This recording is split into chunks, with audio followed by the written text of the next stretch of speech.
What is up, guys? Zach Ginn here. And in today's video, I want to break down the top 5 cold calling lists you must be pulling for the best success possible in your wholesaling real estate business. I'm here. I'm excited. I'm jacked up because I'm going to help you get the best success possible when it comes to cold calling your motivated sellers, and for you to have the best success possible when it comes to actually talking to sellers. And really, the most important part of this video is I don't want you to waste your time. And that's really the big point of today's video. You should not be wasting your time talking to sellers, right? So if I'm going to have you cold call for, let's say, 5 hours a week, and I want you to have the best chance of getting a wholesaling real estate deal, these are going to be the top 5 lists for this year and for 2023 for you to be pulling for the best success possible. So before we break it down, do me a big favor. Make sure you guys hit that like button, smash that subscribe button, okay? Smash it, hit the bell, comment below your questions. Always love answering people's questions. And most importantly, guys, you got to get ready into wholesaling. You got to get excited because this stuff can change your life. So what I'm going to do is show you the top 5 cold calling lists. And most importantly, the stuff that gurus don't talk about, exactly step by step how to pull this list. So I'm going to show you how to pull this list and what they are. So you have all the knowledge, everything you need to know about becoming successful in wholesaling real estate.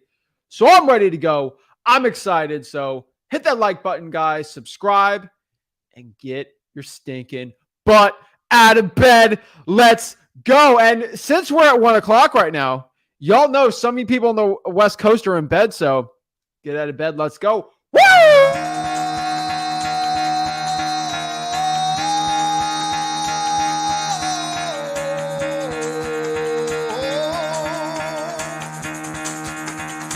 Get the fuck out of bed, bitch. Go.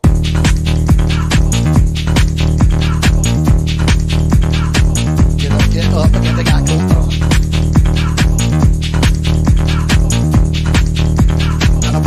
Time to wake up, bitch, get up. Get up. Get up.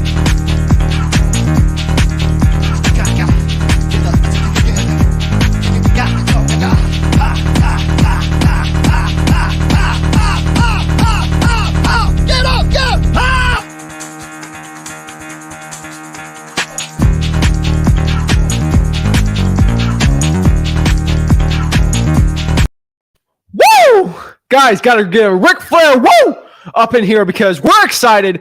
We're going to break down exactly everything you need to know about getting the best list possible for cold calling.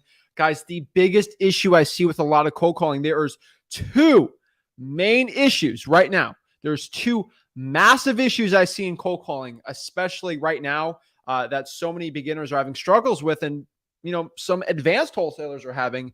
And that's really what I'm going to break down. So the first one, which we're not going to get into extreme detail during the list part of it, but I will tell you, most people have an issue with pulling the wrong list, right? So that's what we're talking about today. And the second big issue is they're pulling the wrong list and they're having the wrong scripts and they're talking to the sellers in the wrong way. So it's a terrible mix, guys. If you have a bad script, it's not going to work. And if you have a bad list, it's not going to be good either. The coolest part about the script is I can fix pretty much everybody's script in a 15-minute conversation with anyone that hops on the one-on-ones and talks to me. Guys, it's absolutely for free. I don't know what else I can tell you, but that's probably the best way to do it. And right, just go to freewholesaling.com, go through, y'all know how to do it, right?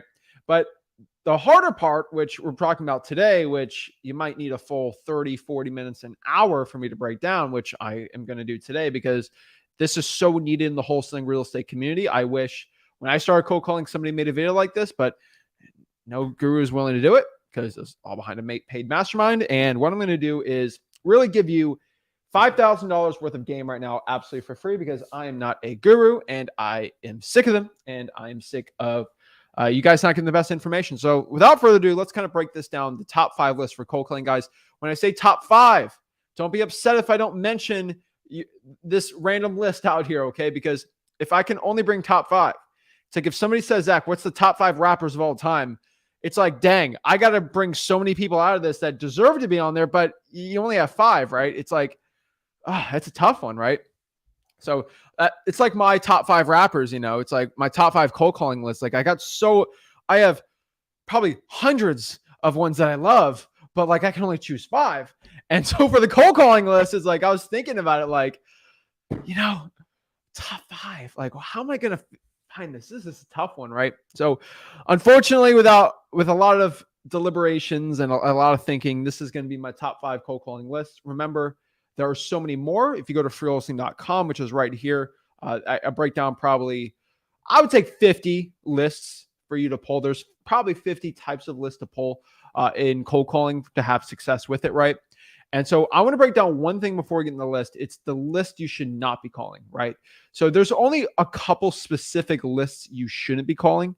And let me just explain them really quick. I think the number one list you probably should avoid, and I'm going to write it down, going to be the pre-foreclosures. And I can tell you guys straight up, like before we get into this, you should definitely avoid the pre-foreclosures. And every single time somebody comes up to me and says, Zach, I'm having struggles with my cold calling and I just can't have any success and it's not working and everything stinks and cold calling is the worst thing ever. And I'm like, okay, well, tell me, what list are you pulling? And they say, Zach, I'm pulling the pre-foreclosure list, right? And I'm like, okay, you're pulling the pre-foreclosure list. Like, yeah, no one wants to answer their phone. Everybody's super standoffish. And I just don't understand. This is so ridiculous. Zach, I thought you say pre-foreclosures. Like, here's the thing. Pre-foreclosures are really good for texting, reverse drawing for dollars, direct mail, right? Those type of strategies. Pre-foreclosures, you got to think about them. If they're behind on the mortgage payments, they're probably not paying to repair the property, which means it's an ugly house. They might want to get rid of it for cash. And they probably have an auction date already, which is absolutely amazing. That means they want to get rid of the property. Boom. We love that stuff. But here's the biggest issue. And here's the main issue you guys have to understand when it comes to pre-foreclosures. If they're not paying their mortgage, they're probably not paying their credit cards, right? And if they're not paying their credit cards, and especially with mortgages, because mortgages are a weird thing, right? Mortgages get sold off. So maybe you have a mortgage with, I don't know, Rocket Mortgage, right? And they'll just sell. This is shocking. Like wholesaling, they will sell the agreement. They'll sell the mortgage they'll just assign it to somebody else. And now you have a new creditor, right? And so it'll get to like Aquin Lending, and then it'll go to like, I don't know, Capital One will buy it, like smaller financial firms, right? And they'll sell the debt, right? And it's I don't get too complicated with it because I can't get complicated because they sell for a lot of money. But it's the time value of money, and then they have their equations and stuff like that. But they'll sell the debt, right? Kind of like credit card. I want you guys to understand how credit card debt works. If Bank of America gets $10,000 in credit card debt for you, and now you have $15,000 because it's $5,000 in interest payments, they'll sell that debt for like $12,000 to somebody else, and they'll try to collect it, right? So pre-foreclosures, once you're in that debt cycle, someone's going to buy that debt, and guess what they're going to do? They're going to get your phone number, and they're going to call you nonstop. They're like loan sharks, okay? These companies, if you're behind on your mortgage, then you're going to be on a list of you're behind on their mortgage, and everybody's going to call you. Credit repair service plate. Yeah, you guys see it on Instagram. Those people are so annoying. The I'll repair your credit, and it's just the chatbots and all that stuff. So you're going to see that, and these sellers just get hammered so much. It's a terrible list to cold call. So I would not cold call the pre-foreclosures. Remember, most pre-foreclosure sellers, they'll read a text they get, but they'll never answer the call. They'll screen the calls like crazy. So pre-foreclosures, do not call. I would also add a credit card debt lien list on there. I'm not the biggest fan of calling them. You can call them. I've done deals with cold calling pre-foreclosure, but it wasn't specifically targeting pre-foreclosures, right? It just kind of happened. So just understand that. But having the seller call you is always a better option, especially with those type of leads. So those, if you're calling that list and you're wondering why your results aren't that good, this is probably why. Your results aren't that good because, unfortunately, you're calling the pre-foreclosure list. So I would not do that, right? And remember, with these lists, you got to use the right skip tracing for them, and that's going to help make your success a lot better. So let's go to number 5. Number 5 are going to be the paid lists with freewholesaling.com filters. And what do I mean by that, right? Now, a lot of the other lists you can get for free, and maybe They're not free, right? But like what I could tell you is this is a general grouping of most paid lists are actually pretty good to cold call, right? And a lot of them aren't about how quality of it, it's just timing, right? So if I call people that have high equity, so a free wholesaling.com filter for most leads, if they have over 50% equity, if they've owned the property for over 2 years, if the property is below the median home price in the area, and it's where cash buyers really like, if I call a lot of those properties, most of them are going to be grouped in together and they're going to be pretty good, right? So maybe I'll pull the vacants in there, right? And I'll put a vacants with the high equity with there and I'll stack it on there, right? I can go and do the water shutoff list if I want to, right? That'll actually be in the paid list, right? Like listrei.com PropStream. I got to go to the utility lien list if I really want to, right? I can add in a bunch of other leads on here, right? I can go zombie properties, which is technically a proof foreclosure, but because they vacated it, it's a high priority for me. But really any type of paid specific list, I would say even absentee owners, they're really good. And these are definitely lists I'd be recommending. And then on top of that, right, number 4, and I'm going to break down exactly how to pull these the right way. But actually, let me just show you how to pull it really quick. So pop up handy dandy PropStream, and I'll show you how to pull the paid lists, right?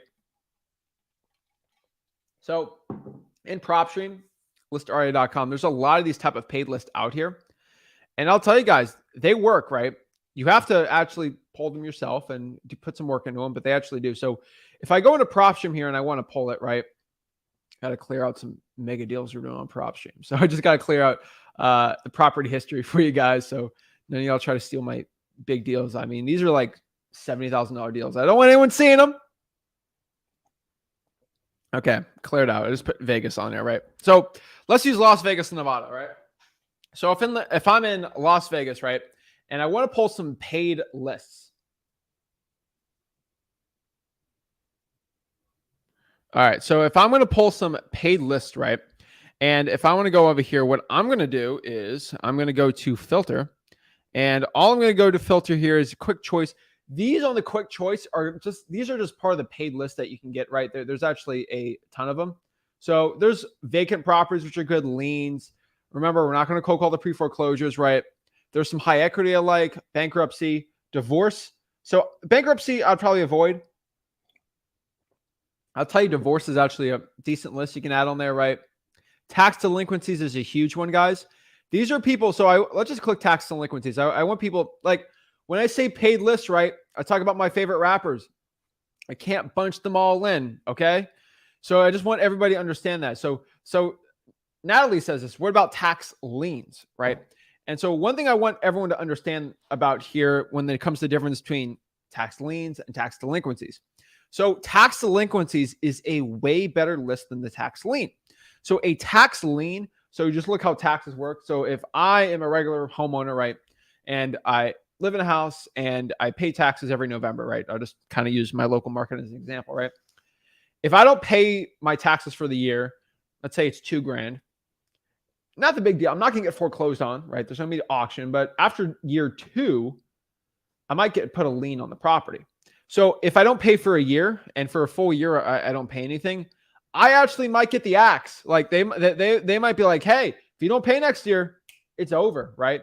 Some markets, you cannot pay for 3 years before you get a lien on it. Maybe it's even 4. I've seen 5 actually before they've actually foreclosed. But honestly, you look at the way back taxes work. Usually, if you don't pay and you're a year behind on your taxes or 2 years behind on your taxes, if they didn't put a lien on the property, it's delinquent, right? So you're delinquent on it. You're not paying the taxes. You're being naughty. You're being terrible. You're being bad, right? And I think so many people get that confused. So tax delinquencies are within a year or 2, right? So these are people that they couldn't afford to pay it this year. That's a really good list. Tax liens, that's like they already put the order on there. That's 2, 3, even 4 years in of not paying. Mostly everybody's already called that list. The tax delinquencies are a lot faster.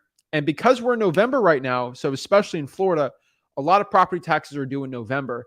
Some due in December around the country. Some even in June. I see like there's different times. But property taxes are usually due in November for a lot of places. So this is actually one of the best times out here to be doing it. So let's look at Las Vegas property taxes due. So I'm looking at Vegas. Installments are due. Let's see. Property taxes are due in the beginning of property tax bills are in July and June. So every market's different, right? I would tell you straight up, and this is just a hidden tactic you're only going to get on this channel, but look at certain virtual markets and see when their tax bills are due, and then go a month after that, and then go after those tax delinquencies. Those work really well. Most people pay on the dot. It's pretty cool, right? So that's why I like PropStream, right? Batch Leads has this too, right? Like a lot of other services have this too, but we're just adding on this because it's just a little quicker. Tax delinquencies, right? There's a good one. I would avoid the senior owners. I just want everyone to understand that. I never felt comfortable going after people just due to their age. Vacant land's good. Tired landlord's good. Zombie properties, good. Pre-probates I'd add on there, right? And then from there, these are the other hidden ones no one really talks about, right? Property characteristics.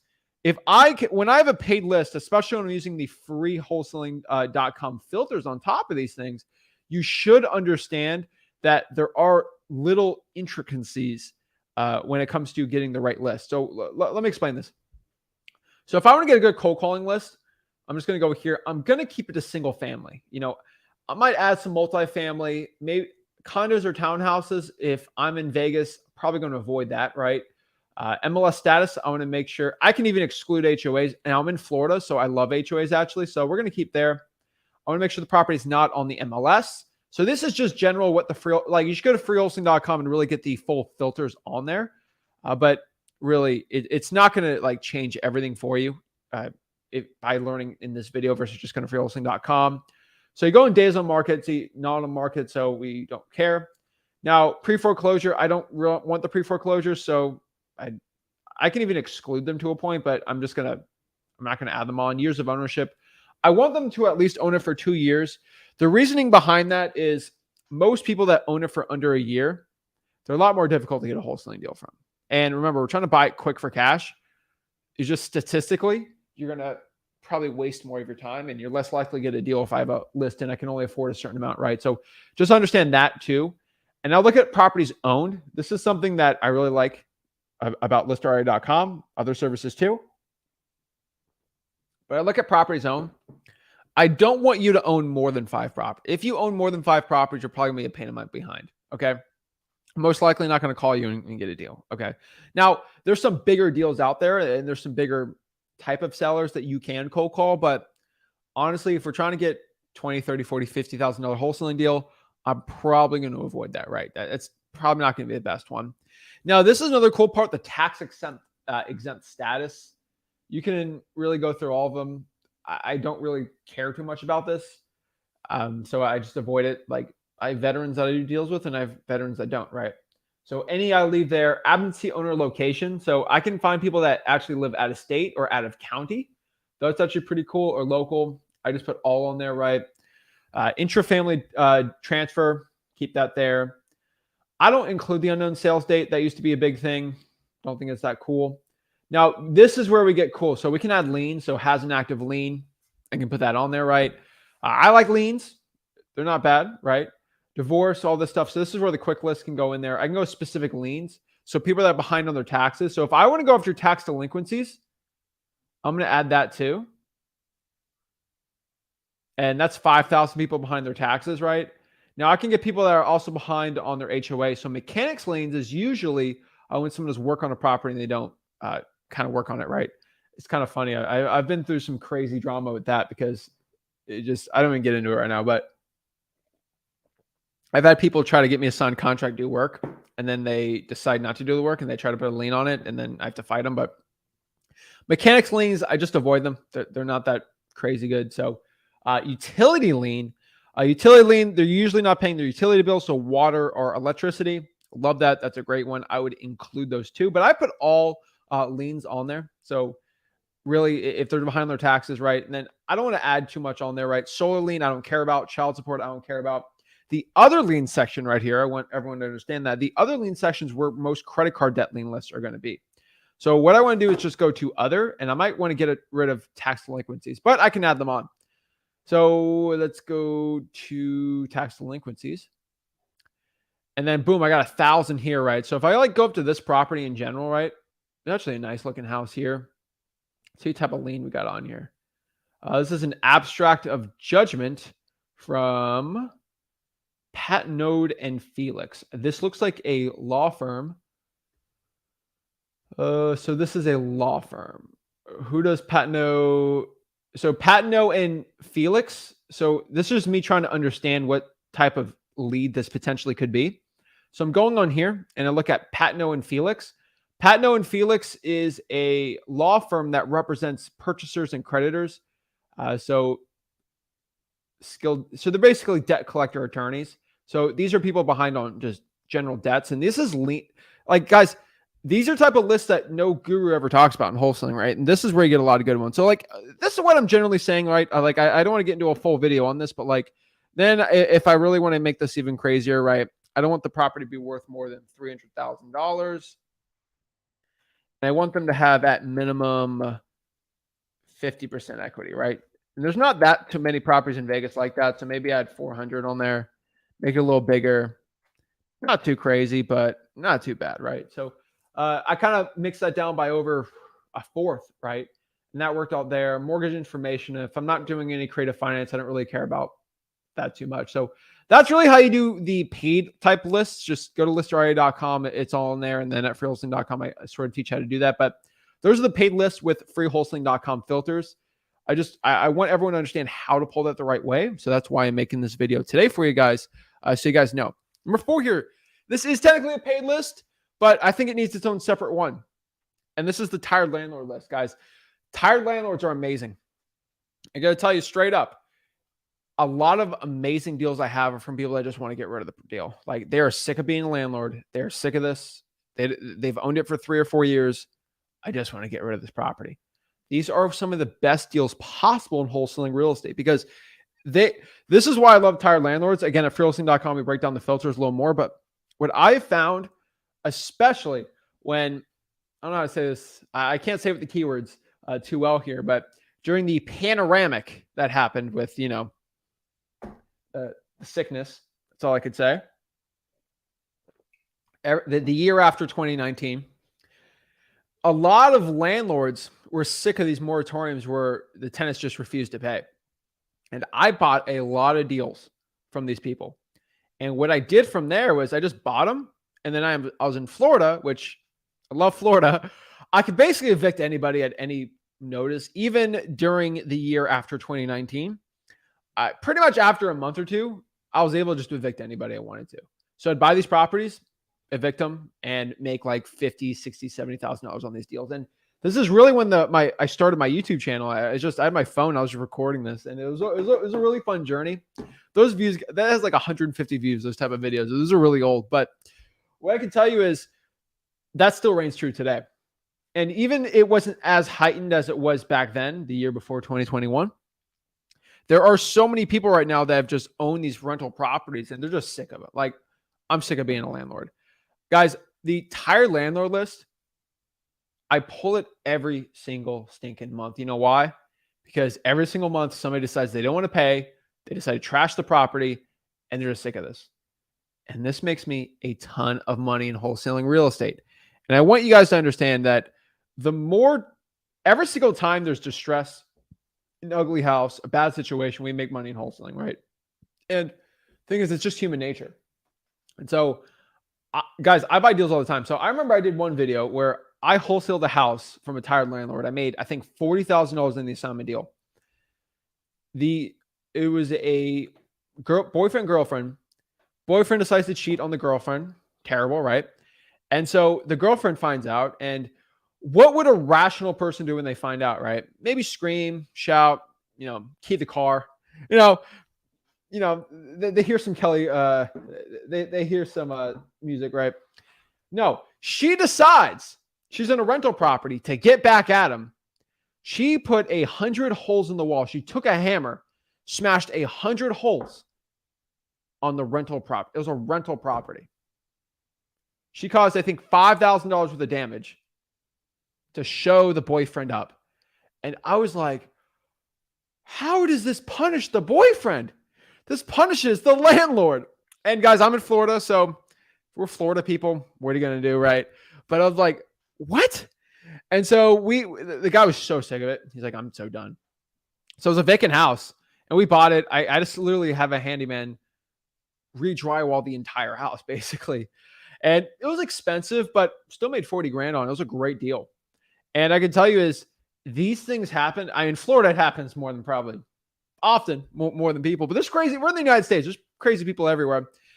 This crazy stuff happens every single month. If human beings are crazy, which they are, I'm crazy, we're all crazy.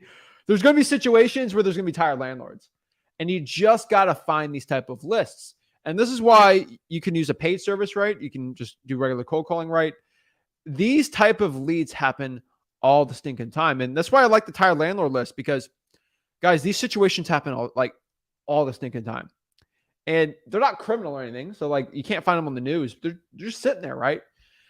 And you just got to know, if you're in a city with 100,000 properties, you know one property is bound to do something stupid with a tenant, right? And that's a good opportunity for us, right? And so we've had situations, right, where we buy deals that were grow houses, right, which they were growing illegal substances in them. And the landlord's like, I'm done. And they bought the property like 5 years ago and they want to get rid of it all the time, right? And so these are great leads. And you can really help the landlord out and really help everybody out. Now, the only situation I do want to tell everybody is in wholesaling, it's like, oh, what, there's a tenant in place? You just got to get a bigger discount and bring it to the cash buyer. Now, for me personally, because I just have the cash, right? I just put these properties, just buy them myself and then kick the tenant out, because Florida's really easy for it. Now, if you're in California, you're in Washington State, you're in a state where it's a little harder to kick somebody out like that. It's hard to be a real estate investor there. I totally get it, right? But that's why it's better to be in a landlord-friendly state when you're doing these type of lists, right? It always helps. Like in Florida, I could buy a deal, kick someone out in a month. Really easy. I don't get any joy from doing that, right? I had a situation once where it was a single mom, and I felt terrible. Like my heart goes out to her. But here's the problem. This is another tired landlord situation. She didn't pay this 90-year-old woman and her daughter. They both owned the rental property together. They lived out of state for 6 months. Because those landlords, unfortunately, they have a huge heart. Hey, you're a single mom, you're struggling. I get it. Right? You can't pay this month, but can you bring it back next month? Yeah. 6 months. She kept saying that excuse. And the older lady literally couldn't afford her own mortgage because she put everything into this rental property. And that's where it's an ethical dilemma, but it's like, what do you do? Who's in the right here? And unfortunately, you're not paying for 6 months. You got to get out of that. So I felt bad kicking the lady out, but you got to know when someone's trying to manipulate you with their heart, and you got to understand tenant landlord situations in wholesaling right there. So even when I bought the property, that single mom came up to me and she's like, oh, she gave me the sob story, and I felt terrible, but I was like, hey, this isn't month 1. This is actually month 7 of you not paying. So I'm going to give you a free month. So you will be evicted on the end of the month. So I'm literally giving you a free month. So I'm giving you another free month, but you got to get out. And she tried convincing me the last day to stay, and then everything will change. And then unfortunately, she left voluntarily. I had to give her, I think, $500 cash. Put $500 for her to leave, but she left. But I didn't evict her at all. She left. She found a place. It was all fine. But these situations happen all the time. And it's up to you to help these sellers out, because a lot of these sellers are literally just going to list on the market and just they get rid of, here's a realtor. If you can call them, just offer a cash offer, that's even better for them. And so just understand that these are leads that just would have gone to a realtor, except you get paid now. And a realtor would have made $3 grand on it. You're going to make $40 grand on it, right? This is why I love tired landlords. They always work really well. And I make a ton of money because I'm in Florida. And if I'm in the Southeast where it's easy to evict tenants and be a good real estate investor, it's great. But just understand, guys, that this is a great list. This is very underrated list. I don't think many gurus talk about this list. Absolutely amazing. Y'all need to be pulling it. You know how to do it on listarea.com, zachdata.com, all the other places from there. It's good to go. And I think I revealed 3 there. Sorry. But tired landlord. So how do you actually pull this list, right? How the tired landlord list is pulled is people that own property, but their mailing address is different. And so they can guess pretty much to 80 to 90% accuracy that this is a landlord situation, right? Because if somebody owns a property and it's a vacation home. So for example, if I own a vacation home in, let's say, Idaho, right? Boise, how do I know if it's not a rental property or not, right? It might be a $500,000 house, nothing too crazy. It might be my vacation home. How do you know that's a vacation home or a landlord type home or a rental property? Well, if the property is vacant, which means it has the green slip on there that it's a vacant property and the mailing address is different, it's probably a vacation home or a vacant house.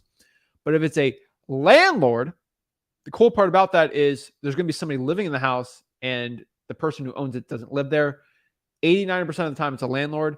And the reason why it's called tired landlord is because they've owned the property for a long period of time, usually 2 or 3 years. And they're tired of being a landlord. That hence is how they pull the list. So number three, how do I do the, hold on. Is it this? 3. All right. 3. Number 3 here. I kind of mix this together. I don't know, talking to some people that go to FAU and they're trying to share me the owl thing, but that's for a different day. Hopefully you enjoyed the cringe there. So code violations is number 3 here. And I add code violation and liens together, so it was really hard for me to pick these type of lists. And I didn't want to kick tired landlords out because they're just, in this market that's coming up, these tired landlord lists are actually going to get more. Guys, the code violation list is that from 2022 to 2023, the tired landlord leads are actually going to go up. There's going to be more tired landlords in 2023 than in 2022. Same thing with code violations. There's going to be more code violations spiking in 2023 than in 2022. Liens, there's going to be more liens next year than this year. So understanding this is why I'm so bullish on these type of leads, because they're just going to spike up. And these are statistics you can look at, right? And these are statistics I look at for you guys. So code violations are great. These are people that usually have tall grass, structural damage, mold or mildew on the property. An amazing list to be pulling. Guys, the code violation list right now, there's just so many code violations out here, and there's just more and more coming out. So go after all active code violations, I would say, for the past month or two. Cold call them. Great list. Skip tracing, truepeoplesearch.com, pay for skip tracing, listarea.com or zachdata.com, any one of those lists. But I'm telling you guys, it works very, very well. What kind of liens, right? Again, tax liens work really well. Credit card debt lien list, IRS debt lien list, right? These are all on here, right? So there's so much opportunity right now for you. And it is up to you to take advantage of that opportunity. I can't make you take advantage of the opportunity. You have to do it for yourself. And this is why I'm making this video today for you guys. I feel like there's so much opportunity in this list that I had to go on and share it with you guys today. I can't, so many people are paying 30 grand to go to a mastermind into a room for people to tell you this information. Okay. This is literally me trying to break the cycle of the wholesaling education game, right?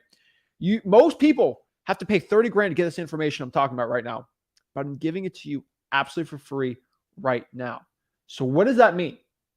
That means you got to get out of your butt and start pulling this list. Get your butt out of bed and get to work. And if you're willing to get to work, you'll do well. If you're not, ain't going to do too well for you. All right. That's it. Number 2, the driving for dollars list, right? So guys, it's no secret. I'm doing my driving for deals challenge. People have already gotten their first deal from this challenge. People are literally doing so many leads.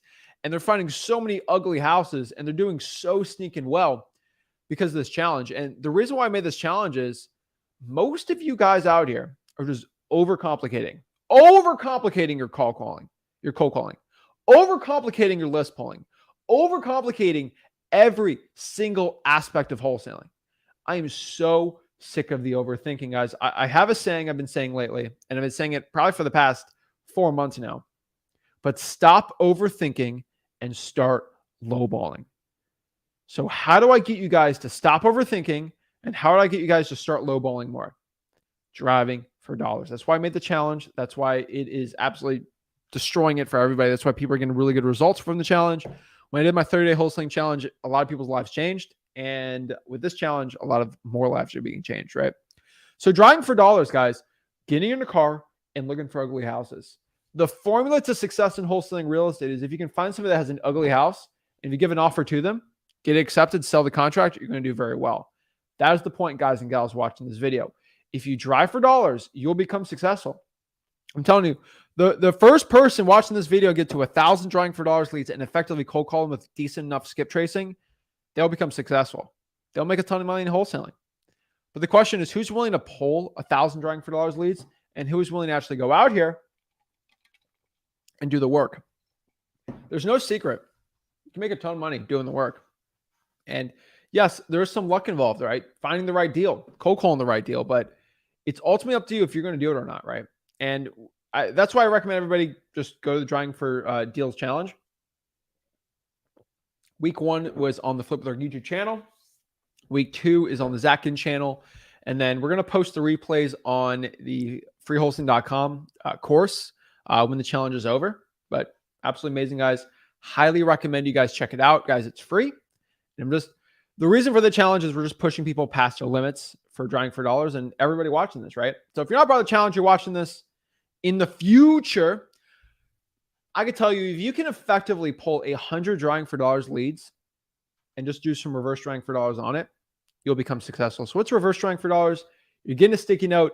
You're slapping that sticky note on the property saying something like, hey, this is Zach. I got a quick question about your property. Please give me a call back. You'll do well. And those are when people call you. So you're not even cold calling, because that's technically not even a cold calling list. But still, I'm going to put it in there. I'll be a little sneaky with it because that's just what I do. Let's see what other. Martin says 1,000 leads. Bro, dude, here's the thing. Martin says, I just need one deal. And you're complaining about 1,000 leads. Here's the problem. I want you to understand this, Martin, and I want everybody watching this to understand before I get in the top video, right? Top list. There's a kid on here. There's a guy or gal in your market right now that wants it more. They want to get their first deal more than you. They want it more. They need it more. They have bills to pay. They have dreams to conquer. They have a life they need to live. And they are more willing to get 1,000 leads than you. Whoever is more willing to pull those leads, trying for dollars and cold calling them, will win. Unfortunately, if you're not motivated enough, somebody in your market will be motivated enough and they will get the money and you will not get the deal. And that person will become rich beyond their wildest dreams if they keep it consistent. So the real question you have to ask yourself is, why am I not motivated? Why do I not want to live the life that I deserve? And if you don't want it bad enough, you're not going to get it. Guys, I was so stinking sick of where my life was at when I was 17 years old. And it wasn't terrible, right? I was working a bag boy job, minimum wage, but I don't want to be scrubbing dookie off a toilet and bagging groceries my entire life. I wanted it. I was hungry. I was starving for success. I was starving to make the most out of my life because I knew how important life is and how fleeting life is and how you got to take the most out of your opportunities in life. So I grabbed the opportunity by the horns and went to work. Martin, if you're not willing to do it, I don't know who will. I mean, Martin, you got Mars on your profile picture. If the people that are going to go to Mars didn't want it, they never get to it, right? You have to be willing to take life by the horns, and you have to be willing to do the work that it's required to become successful. I want everybody watching this to understand, if you're not willing to pull the amount of leads it takes to become successful, somebody will. And that is why when everybody complains to me that they're not making the money they want, I can correlate the amount of work you do to how much money you make in wholesaling real estate. So if somebody comes up to me and says, Zach, I've got my first deal, I know exactly. I could tell. Actually, I don't even have to ask them that. I'm like, Zach, I haven't got my first deal. I'm like, well, that's obvious. I can tell pretty easy if you haven't got your first deal, you haven't marketed enough. So I can look at anybody by their marketing and see the results. I want everybody to understand that. I don't have to know you're not being successful right now. I just look at what your marketing is. If I look at your marketing, like, yeah, you ain't doing well, right? And so if you're watching this right now and you want the result, you got to understand that results are equal to action. So stop focusing on the result. The result doesn't matter. Okay. I could talk about, I want $1 million all day. Oh, I want $1 million. Oh, I want $1 million. You shouldn't stop caring about $1 million. Care about the amount of work it takes to make $1 million. So if I'm looking at drawing for dollars, right? let's be very conservative, right? 500 leads for a deal. Okay. 500. If each deal is 10 grand, and let's call it 15 grand. If I want to make $1 million this year, each deal is 15 grand. A million divided by 15 grand. That's 67 deals. 67 deals times 500. That's 33,500 leads. That's a lot of stinking leads. That's $1 million. I'm definitely going to need a team for this. So I should stop complaining and caring about $1 million. I should focus on calling and pulling 33,500 drawing for dollars leads. That's what I should focus on. I should not have $1 million on my board to motivate myself. I should have 33,500 phone calls to motivate myself.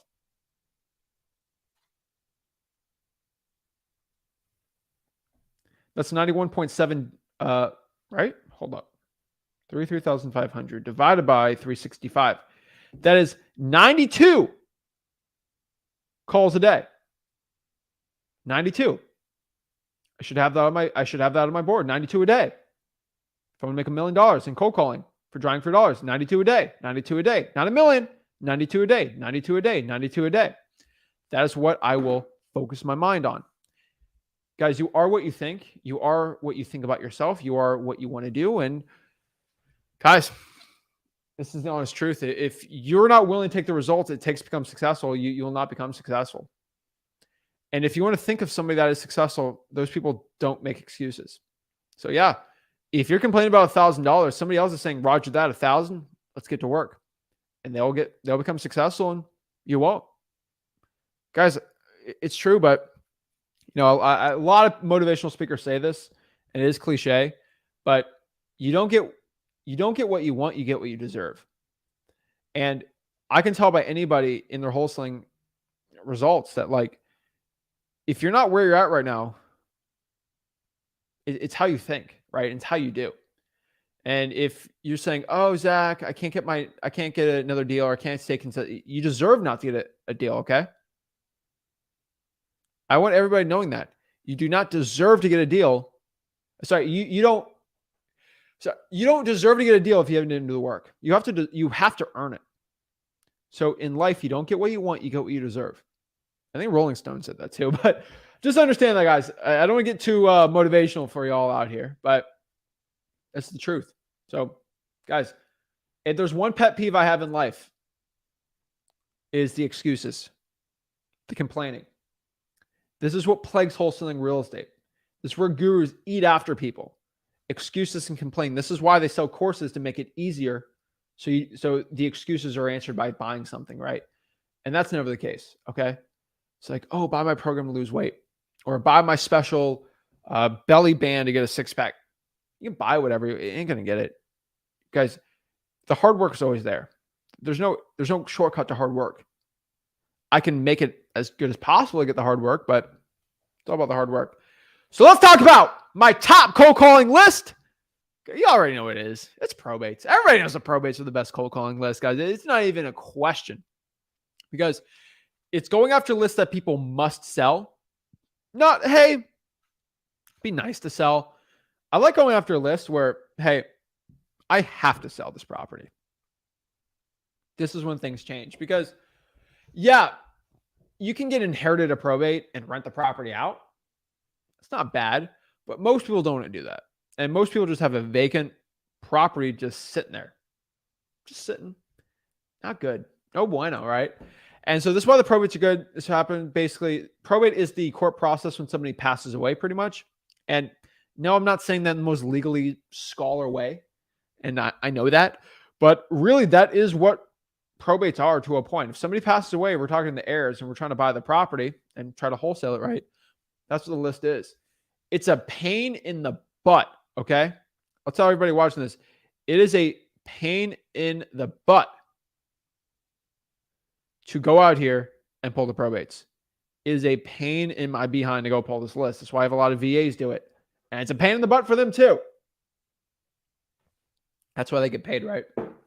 And if you understand that the harder it is to pull a list, the more likely you're going to get a deal from that list. And it's the law of supply and demand.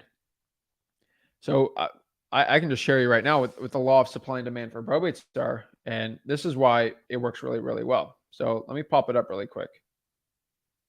Hold up. See where it's at. All right. Let's pop it up here. I want everyone to understand why probates work so well. He's got a lot of notes on here. Jeez Louise. All right. All right, let me share my screen real quick so y'all can see what I'm talking about. I can tell you guys, let's talk about the law of supply and demand and why probates work so well and why the harder it is to pull a stinking list, you make more money. So let's do this. All right, there we go. So if I look at a probate, guys, actually, let's look at a regular list, okay? Let's look at a regular list. Let's do what's an easy list for people to pull, right? Let's do a high equity list, okay? These are people that have high equity on their properties, right? Why is this such an easy, why is this list not as good as a probate, right? The reason is, let's say there is 100 wholesalers in my market.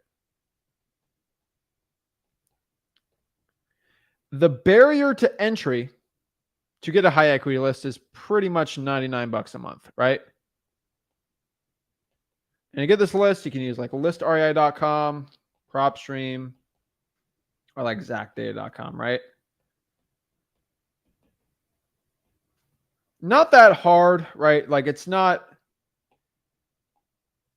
all you got to do is use these services and you can pull them. So it's not that complicated, right? It's pretty, the services make it actually pretty easy to do it.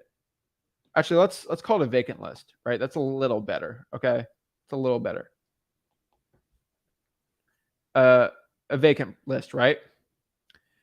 So why is this deal, or so why is this list hard? So that means some wholesalers can't pull it.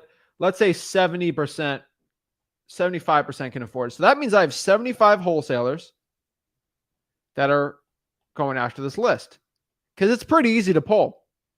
And then from there, they'll call the list, right? They'll SMS it.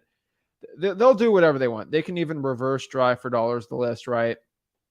That means you have 75 wholesalers every single month calling that list because the barrier to entry is actually pretty cheap, right? It's really, when you look at marketing, not that much. And maybe add skip tracing on top of that. But the vacant list, that means I got 75 wholesalers. That means I have to compete with 75 wholesalers for this list. Now, my team can absolutely crush those other wholesalers, but that's kind of how a vacant list happens, right?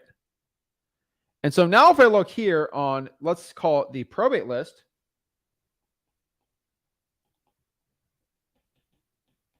I got the same 100 wholesalers. Now you might think to yourself, oh my gosh, this is a free list. That must mean everyone's going to do it. Yes, because it's free, all 100 of these wholesalers have the ability to do it. But here's the problem. It's actually not free. And I want people to understand that's not what makes it. Here's the problem with the probates, right?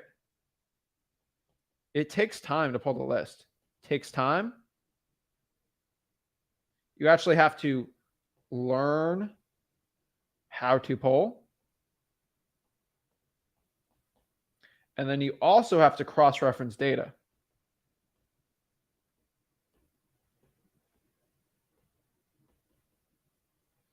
And so because of all this stuff, it's actually a pain in the butt to get this list. And so I get somebody saying the screen's frozen, so I'm going to check it while I'm doing this. But I want everybody to know this, that like, because of this, the barrier to entry for a probate is actually so much higher than on a vacant list because it takes most people are not willing to do this work. They're not, okay? They want things easy. Y'all know how my generation is. You know how youngins are. A lot of young. I would say about 10% of people in my generation are actually hustlers. It's actually a lot more than the previous generation. And I'll say 20. 20, I think it's a little much. I would say a good 10% are like hustlers my age, right? The other they want everything easy, peasy, lemon squeezy, be on TikTok all day. And I have TikTok too, but I kind of use it for posting content. But like, They want to, most people aren't willing to, they're lazy. Okay. Oh, I'd just rather pay my $99 a month and pull the vacant list. And then they all, and let's say out of that, there's going to be probably 10 deals. And I would say the top 3 wholesalers are probably going to get all the deals because they know what they're doing, because they went to freewholesaling.com. The probate list, here's the cool part. There's probably 5 deals from this. But because the barrier to entry to actually pull all this stuff, most people aren't willing to do the work. Now remember, this is like everything. Why is it hard getting a 6-pack? Does it cost money to get a 6-pack? Not really. Does it cost money to do sit-ups? Not really. It's time intensive. It's difficult. And there's a mental aspect to it. And you got to have a good diet, right? There's a high barrier to entry because of the work it takes to get to that point, right? That's why not everybody has a 6-pack. Same thing with probates. It doesn't cost $500 a month to have a 6-pack. It doesn't cost $500 a month to get a probate. It just takes work. And so knowing this with the probates, right? I would say at most 5 wholesalers. And I'm like, I would be shocked if 5 wholesalers in my market are doing probates every single month. I'd be shocked because I know I am, but I only know 2 or 3. And even talking with Devin, I don't think he even does that too. And Devin made, I think he's almost going to be $1 million this year in my own market. And he's doing virtual. And we have a cool interview with him. And shout out to Devin. But he's in my market and he's almost going to hit $1 million in my market. I don't think he's doing probates either. She probably should, but you know, I love people in my market too, but I'd be shocked at 5. That means pretty much every wholesaler that pulls a list can get a deal if they market effectively. Now, unfortunately for my market, I kind of suck up 3 of these and then leave the 2 for the other ones. So just because of my team and our credibility and things like that and our acquisitions, but really, that's a really good ratio if you look at a list. If I have 5 wholesalers competing for a list and there's 5 deals from that list, that's a really good ratio. I want people to understand that. That's an amazing ratio, right? 5 wholesalers, 5 deals. That's pretty much the ratio for probates. And this gives pretty much anyone that is willing to pull this list a really good fair shot at getting a deal. Now, if I look at the vacant list, I got 75 wholesalers going after 10 deals. That's not good. Okay. That's 10 out of 75. That is a terrible ratio. Okay. Let's look at the ratio on that. 10 divided by 75.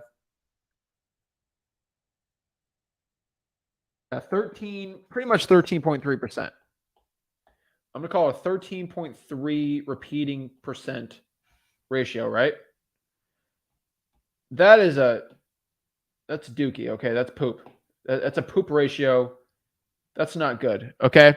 That means you have a 13.3% chance of getting a deal from that list if you're competing with the average wholesaler, right? Now, this is a 1-to-1 ratio, right? This is literally a 1.0. And if you really look at that, that's amazing, right? And so if I divide that by, I would say that 1 divided by 13.33% times 100 is 700. I think it says 750% better than the vacant list, which I got to check my math on that. But if that's true, which I think that's a number I'm talking on my butt, but if that's 750% better, I'd probably call it 3 times better. Knowing that, it's like, why would I go after something that's 750% better? That's why I like the probates. And this is me trying to explain why y'all should be pulling the probate. I don't know why I have to convince you guys to pull the probates, but this is why, right? Guys, you have to earn this list, right? You can't buy it. You have to earn it. And not a lot of people right now want to earn things. They want things handed to them. You have to earn it. And so just understanding, guys, that, yeah, the probates they take a lot of work. They're not as easy. But are they worth it? Oh yeah, all day, every day. And you got to remember, guys. This is the last part, and then we'll get into some Q&A and stuff. But if I have to, I'd probably have to do 2,000, okay, vacant leads if I want to get a shutout deal. If I'm going to do cold calling, okay, for let's say cold calling, 2,000. I would probably say you need about 250 probates for a deal if you do it correctly by cold calling. And there's follow-up involved in this and all this stuff, but really, I just want to understand that, like, yeah, oh my gosh, probates are so much more work. Oh no, it's terrible. But you got to understand that you are literally almost 10 times less work by cold calling it. Okay? 10 times more work. That is stinking ridiculous. So you're going to work less, do more deals. This is why I love it. Okay. Like, why I love probates. You work less, you do more deals, you make more per deal. So I just want everybody to understand the probates. Let's go with the pros. All right. Pros of probate. Okay. You're going to work less calling them. You're going to do more deals and you're going to make more per deal. Now, the con is, actually, wait, I forgot about this one. It's free. Okay. Now, the main con is more work polling. And then sometimes you have to deal with probate issues, which is a pain in the butt, but you are making more per deal. So whenever I understand probates, this is how they work. Okay. And so now everybody is like, oh my gosh, Zach. Oh my gosh. How do I learn how to do this? How do I learn probates? All this stuff. Guys, I don't charge to learn probates. Okay. Probates are free. And this isn't like, all you got to do is go to freewholesaling.com. Make this blue for everybody.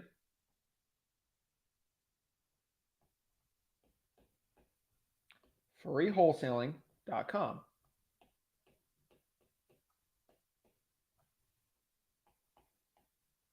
And all you got to do, literally, just go to the marketing modules. Go to the marketing section. There's an entire section dedicated to probates, where literally we have lawyers, probate lawyers talking about probates. Okay. We have Rick talking about objections, how to pull the probate list, all these stinking probate things. They're all in there. Just go to the marketing section. Just go to freewholesaling.com.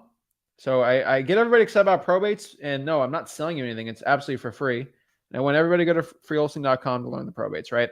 If you don't learn any other videos I had today, all these lists are actually still vacants, paid lists, liens. Those are also in the marketing section when it comes to list polling. The marketing section is actually like the biggest section of freewholesaling.com because it is the most important one. But yeah, everything I talked about today, guys, is in freewholesaling.com. I want everybody to understand that. It's at freewholesaling.com because I don't charge to learn this information, because I'm not here to do a crazy webinar. I'm not here to do these one-on-one coaching calls with you all day. I don't do that. If y'all want to get educated from me, just go to freewholesaling.com. It's in there. The videos are there. It's good to go. And then when you have questions, you can hop on the live streams and ask me questions on it.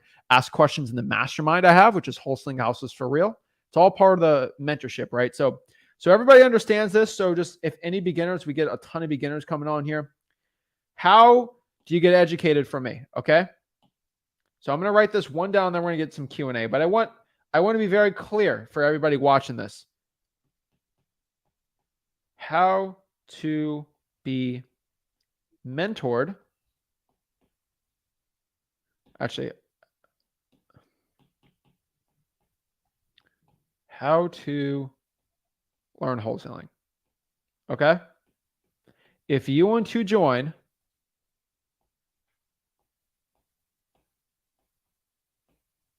mentorship. Okay. If you want to join my mentorship, which is free, okay, cost nothing. This is what you guys got to do. I just want everybody watching this. Okay. Number one, you are going to go to freewholesaling.com and sign up. It's free. The only reason why I make people sign up is because it's done like a paid course. I treat it like a paid course because it is. I could probably charge, honestly, probably $2,997 for it. That's probably what I'd get. And I would get a ton of people to actually buy it. Okay. So if I'm going to charge you $3,000 to do it, I'm just going to make it a website and you got to sign up and then you can track your progress, but it's free. Okay. Oops. Did I do that wrong? It's free. Okay. I want everyone to understand that. I literally could charge $3,000 for this course. All right. Absolutely for free. I want everybody to understand that. Okay. It's a free wholesaling real estate course. Okay. Now, number two. Now you're on there. I want you guys to join the mastermind. It's a free mastermind because from there you can ask questions and you have a group of like-minded wholesalers that will answer the questions. And sometimes on there answering it, Rick's on there too. What is the mastermind? It is wholesaling. Like this is another one. The mastermind is called Wholesaling Houses for Real because I wholesale houses for real. Okay, I ain't a guru. It's called Wholesaling Houses for Real. It is a Facebook group. Okay, I have over 77,000 people and counting in that group, which means there's a lot of people that know what they're doing in that group. 77,000 people. So if you have a question, any time of day, they'll be on here. Okay. I don't allow gurus in there. I don't allow selling. I don't allow anything in there except for learning wholesaling. So that's step 2 on how to be mentored for me absolutely for free. Now, number 3, if you've gone through freewholesaling.com, you've joined the mastermind, asked all your questions, and you still don't understand something, I literally will give a unlimited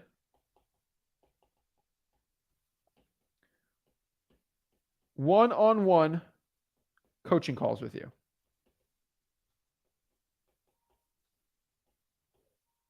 With Zach. Okay. I want people to understand that I will literally unlimited one-on-one coaching calls with me. All right. Now I think you get one a week. Okay. One a week.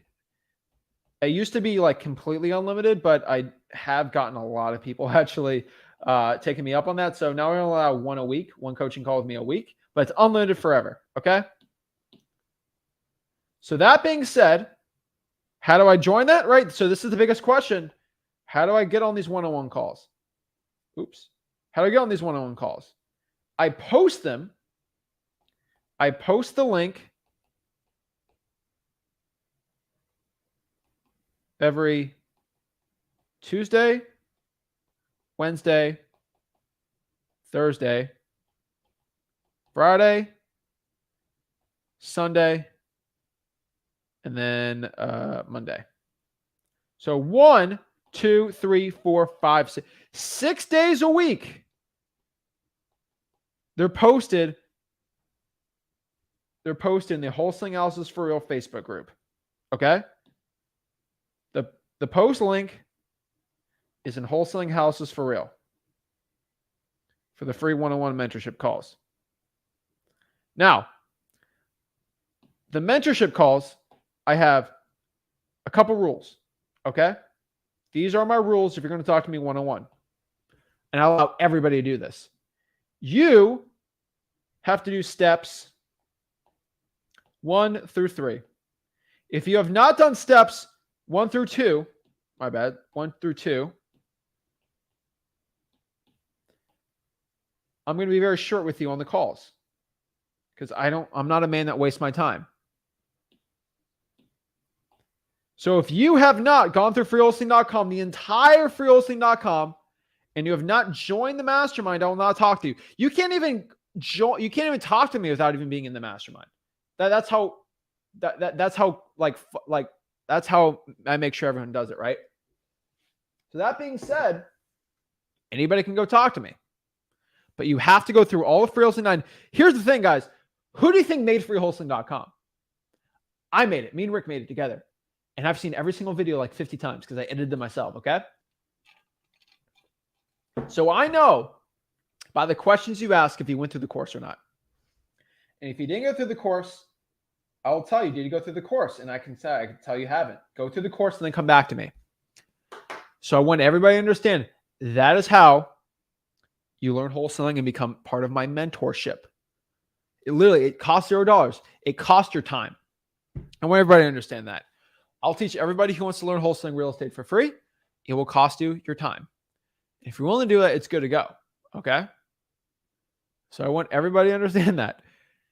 Guys, and here's the last part, then we're going to the Q&A, guys. If something ever, God forbid, happened to me, Rick, and my family disappears off the map, and my fourth cousin, once removed, gets inherited everything I own, they probably will because they're greedy. I don't know. They're probably they're probably in Europe somewhere, They would probably, if I were them, if I was a greedy person, I would probably charge $1,000. And I'm just telling you, playing devil's advocate, I would probably charge $1,000 to join freewholesaling.com.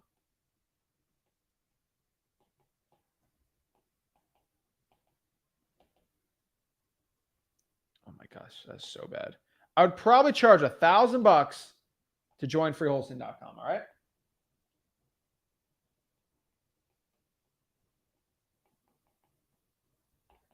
And let's break this down. I have let's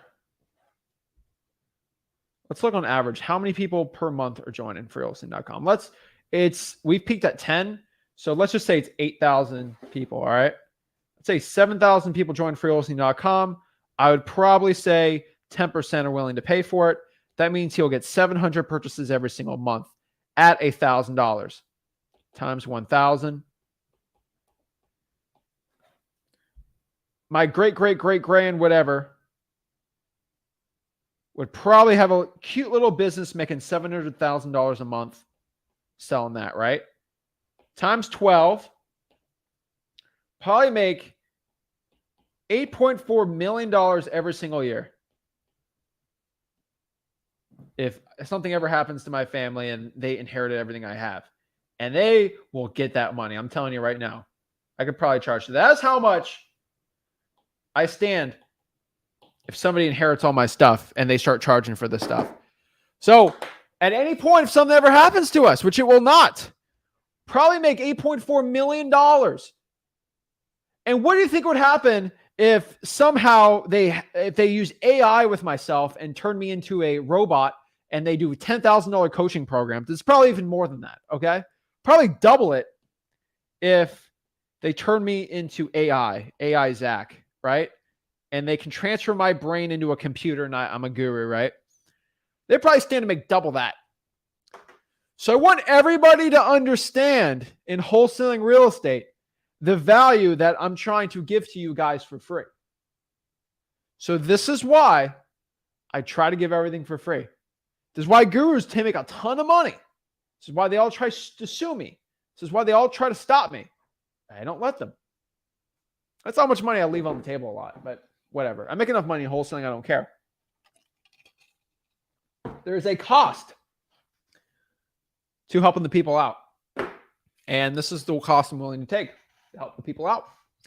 So that being said, that is what the gurus would really want from me, right? It's what they don't understand. I get gurus call me all the time. I go, why don't you take that money? I don't want it.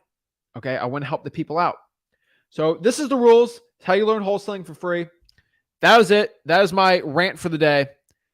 I'll probably have another rant during the day, but it won't be recorded. So good for you guys. And that is it. So go to freewholesaling.com, hop on, talk to me for free, and let's get it going. Let's answer some questions. Let's see how I can help the people out. Let's break it all down. So how to hop on the one-on-ones, guys. Remember, I said it before, but I'm in wholesaling houses for real. 77,000 people. Right here, I shared a link. Let's see, 2 hours ago. Join here, StreamYard. Hop on the StreamYard link. Talk to me for free. And that's how you talk to me one-on-one for free. So without further ado, let's get into it. Brandon. Hey, Zach, how you doing? I'm blessed, man. What's up? Not much, man. Just had a few questions. The past maybe like month or so, I've been viewing your course and trying to buckle down in terms of getting out of the analysis paralysis and just putting boots to the ground, so to speak. A couple questions that I had were,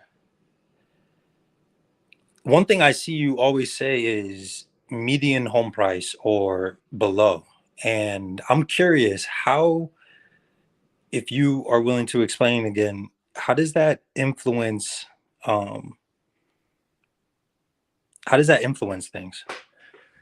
Yeah, this is actually pretty simple. So when you look at cold calling, and you look at talking to sellers, right? What market are you in actually? I'm in Jersey City, New Jersey. Okay. So let's talk about this.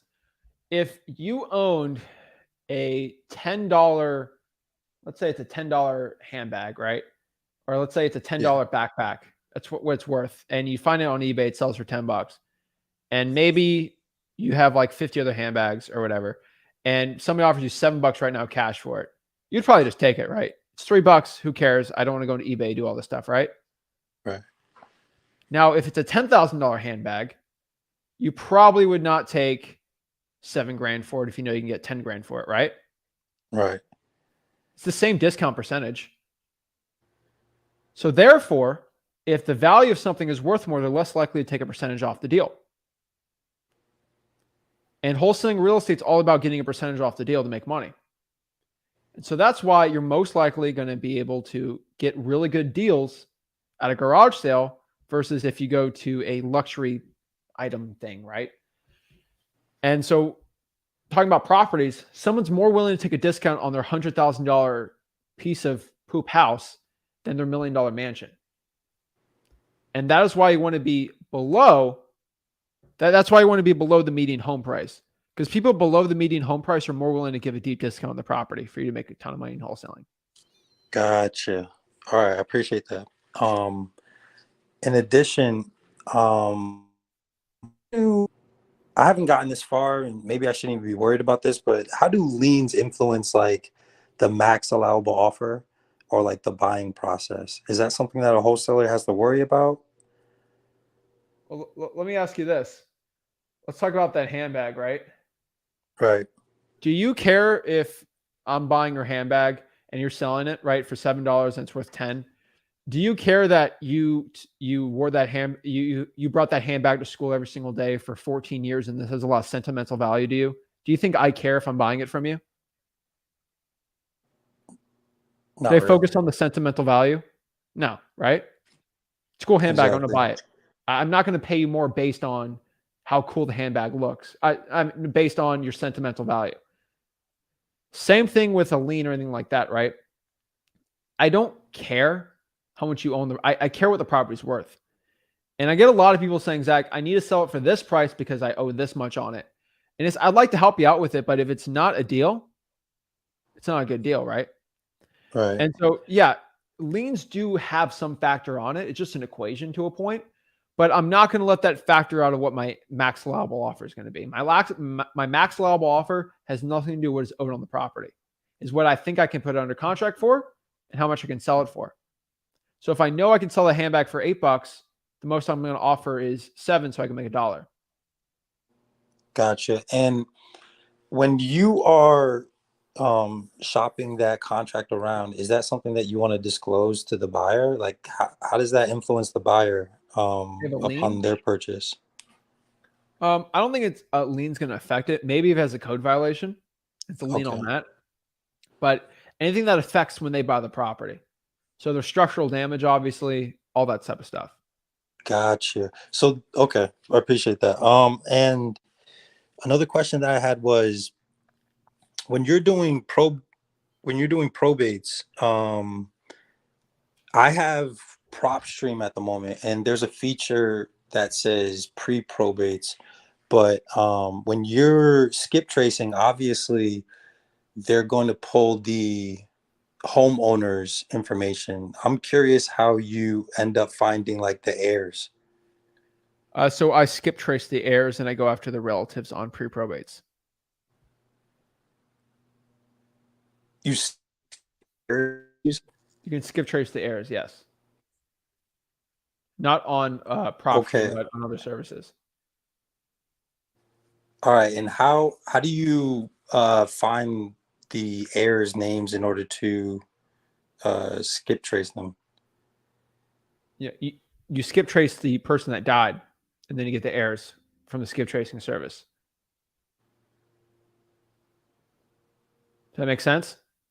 Uh, yeah. Like, would you recommend truepeoplesearch.com in order to find like the heirs? All right, so let's use an example. Let's say I unfortunately pass away. You skip trace Zach Ginn, who passed away. You're going to find Rick Ginn as a relative, right? By skip Right. tracing me on a skip tracing service. That's how you get his information. Because you don't know who Rick Ginn is. You know who Zach Ginn is. You're going to skip trace me, find my relatives, then find it off the skip tracing service. I'm using PropStream at the moment to skip trace, and when PropStream skip traces, it only provides me with like the owner. It doesn't provide me with relatives. That's what I said 2 minutes ago. PropStream doesn't have relatives. You have to use another Got service. you. And do you think True People Search is the best option for that, or do you recommend any other to find I'd heirs? probably use another paid one if you want to get the relatives really well. What would you recommend? Or you find whatever one works for you. That's what I can say. Okay, sounds good. Last question that I have real quick. There's a pre-probate section in freeholsing.com where we talk about it. So I'd probably go through there. Sounds good. I'll do that. If I'm using the 70% rule, does that automatically give space for my Brandon, you wholesaling fee? go to freeholsing.com. 7% rule doesn't work. You didn't go through the course. Okay, Right? because Did you go through the entire course? say again. Did you go through the entire course? I've been course, yes. You went through the entire course, front to back. To say that I've been through the course and to say that I remember every detail is two different things. I've seen you Well, use knowing point how to do the 7, MAO is a point pretty 8, important and part, point bro. 5. Say again. So you know. So no, don't use the 7% rule. You're in Jersey City. Yeah, but my question specifically isn't about the 70%. It's about why do you apply the point 8 and the point 5 to higher priced properties? Because cash buyers are more willing to buy at a higher percentage off the market value for a higher property because you'll get more profit for the deal. The margin is larger essentially. Yes. So 7% on $1 million house is different than 7% on a $100,000 house. I'm more willing to buy Gotcha. for 80% on it on $1 million house because there's more profit still. Gotcha. All right, man. I really appreciate your help. All right. Keep it up, bro. Sounds good. Take care. Nice. All right. Danny. Hey, how you doing, man? I'm good. How are you? Pretty good. Awesome. How can I help you out? So I actually have my first deal under contract. Nice, man. It's with a buyer's agent. Okay. And so I got it down to I said 92,990, and he came back with 95. So I was pretty happy with that. So I'm trying to sell it, and I'm kind of having issues selling it to the cash buyers list I have. As we speak, I'm actually talking to a cash buyer now, and I had it for 112. I didn't know that was too much. It was on the MLS or Zillow for 117. So I got it locked up for 95. Correct. Okay. And I went back with this guy, and I went to 107, so I can take a 12,000 kind of check instead. And he's kind of going back and forth. I'm not really sure what he's gonna say. So ask him what he's at, then go from there. Yeah, and the only thing is, there's only 2 other properties that I can compare the ARV to. It's okay. So I'm not sure if that's like good enough information, like a lot of details. You're just gonna have to ask the buyer, man. Gotcha. That's my best advice for you. So they haven't gotten back to you yet? The buyer? Yeah. Not yet. I literally just asked about 2 minutes ago. All right. Well, I'm reaching out to. I have like 7 that I'm reaching out. Yeah, reach out to as many as you can. It kind of goes to me after I said the 112. So then I just back. Yeah. Yeah, I mean 112 seems a tad tight, but I think from 100 to 105 you could probably sell it. I'm just guessing though. Okay. But I think you got a deal there, man. Congrats, dude. Yeah, I'm excited. I got it off I cold called a code violations list in St. Pete, and he was the owner, but he was also an agent, and he said he had a deal that his sellers couldn't sell. So he's like, "You buy in this area?" So I said, "Yeah." So, yeah. Now, keep in mind, 75% of the 117 are probably 90 grand. That's where I would be comfortable out on it, but that's just general rules and numbers. Mm-hmm. So, yeah, that's still good though. If you can make money, dude, do it. Okay. Awesome, man. Congrats, Danny. Thank you. Awesome. Appreciate it. Let me know if you got any other questions. All right. Oh, all right. Next year we got Jose. Hey man, how's it going? I'm blessed, man. How are you? Not too bad, killing. Just had a quick question about probates. I was gonna pull the probates later today after I was gonna be done cold calling. I was just wondering how far back you should go back on the tax assessors, not on the county clerk site. I would probably say 2 months. 2 months. I think that's good. Yeah. Okay. And do you know roughly how many records are there each week or in 2 months span? Should it be? Right now I was gonna be doing Ohio. Right now I'm focusing on Cuyahoga County, Cleveland. Cleveland's gonna be a lot, man. Okay. I mean, 2, 3, 4, 500. I don't know. Cleveland's pretty big. Fair. Because I was debating whether to just hone in on one county or pull probates from multiple counties, like Montgomery. Where do you live? Vancouver, BC, Canada. Yeah. So I mean, I would choose a region and then stay there so you can build your buyers list up. But it's whatever one you want to do. Okay. No, that's fair. Yeah. All right. Yeah. That's the only question I had. All right, man. Well, keep it up, dude. I appreciate it. Thank you. Boom. Vancouver. Yeah. Man, it's getting chilly up there. Real estate's expensive there too. Jeez. Hello. Hey, can you hear me? Loud and clear. What's up? Not much, man. Just living the dream. Awesome. How to say your name? Amika? Mecca. Ameka? All right. Cool, Yes, sir. man. What's up? Not much, man. Just I've been doing the wholesaling game for a bit now, about a year, and we've had a good amount of success, but we've been running into some hurdles recently. So I just wanted to kind of come on here and talk to you about that. So, Like what? Tell me. Well, one thing that I've struggled with a lot is we have Mojo Dialer and we use CallRail for our numbers through that, but a lot of times it shows up as a scam, or I'll see, through a session, I get maybe 5% that are actually picking up the phone. So I'm not really sure if there's some way I can kind of get around that, or if there's a way to maybe bump those numbers up, CallRail's a tough one because those numbers get recycled so much. You might want to try Twilio. What is it? Twilio. Get your numbers. Twilio? From Twilio. Yeah. How do you spell that? TWILI. LO, or just search how do I put Twilio into Mojo. I'll show you how to do it. Okay. And how do you know how many times I can recycle those numbers? Because I think it's 10 on CallRail. You know, and we just recycle them through that. I mean, unlimited, right? I think it costs money to do it every time, but it's unlimited Okay. because CallRail's on a subscription. Right. Yeah. Okay. I'll give that a shot. And then also, so one thing that's been happening a lot to us too is we will get callbacks from people. But I would say 99% of the time, like if we don't have that address in front of us and it's like an awkward conversation, even if we do, I mean, it's usually they just don't really, there's nothing there. So, I don't know if you guys have like some sort of system where when you guys get callbacks from the cold calling you're doing, if there's like an efficient way to bring up the address or maybe there's something you say to make it so it's more, seamless. Yeah, it's pretty simple, man. Like usually when people have that problem, they overcomplicate things, and that's the biggest issue with most people. So I've gotten a lot of deals from this. Ready? Someone gives you a call back. Hey, this is Zach.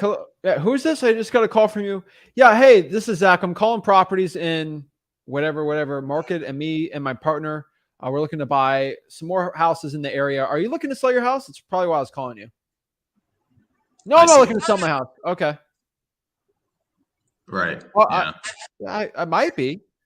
Oh, what's the address of the property? Right. That's it. Yeah, that makes sense. Okay, that makes sense. Okay, yeah, I mean that's pretty much it for me right now. A lot of it too is just the consistency on certain things.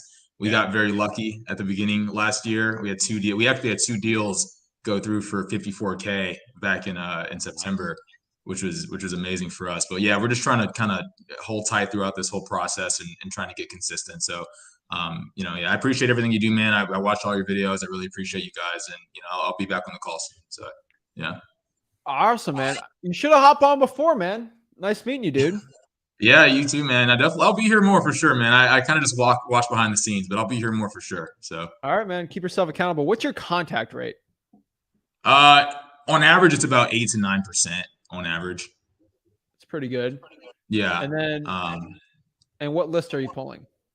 I pull the so actually the first success that I had was I drove for dollars, and then when I reverse skip trace that or kind of reverse engineered what I got, it was off a corporate vacant list. So I pulled that for the longest time, and I know I couldn't get the best skip tracing off of that, but I was still able to get numbers from that. So I still kind of I'm in Houston, by the way. So I still pull the corporate vacant. I still drive for dollars, so I call that. I go to the actual county website to pull the pre-foreclosures when they come out. And then, I try to go put sticky notes on those, and I try to put those in and call those as well. We also call like absentee out of state and whatnot. Those are the main ones that we're calling right now. We haven't really tried probate. I've tried a little probate, but it's kind of, we haven't been consistent with it, honestly. So I really haven't had too much success with that yet. So Everybody in Harris County. They pro the probates too. So that's a little harder. Yeah, I did get one. So I put a sticky note on one of the probates that I had because I tried to just pull it fast and do it immediately. And I got a call back from the girl. And then she thought I was kind of scamming her. So then it just kind of didn't really go anywhere. So I know it works for sure. It's just more so, I'm the one that's kind of doing all this. So I have to be the one to go drive out to different areas in Harris County. And if you pull the list for pre-foreclosures and probate, they're just scattered everywhere. So it's like it takes me, 4 hours to put like 5 sticky notes up. And so it's just not super efficient for me. But that's kind of how we've been doing it so far. Yeah, that's perfect, man. Houston's a great market. If you keep it up, you'll do well. Yeah, that's what I'm thinking.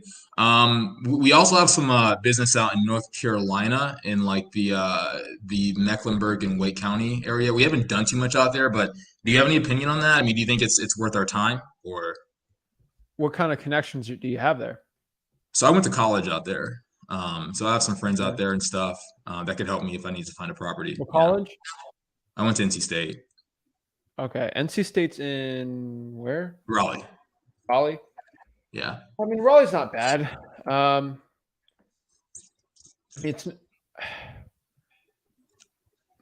I mean, do you have like trying to think here. I mean, my opinion is just try it out, right? So yeah. I mean, I think I'll give you a quick.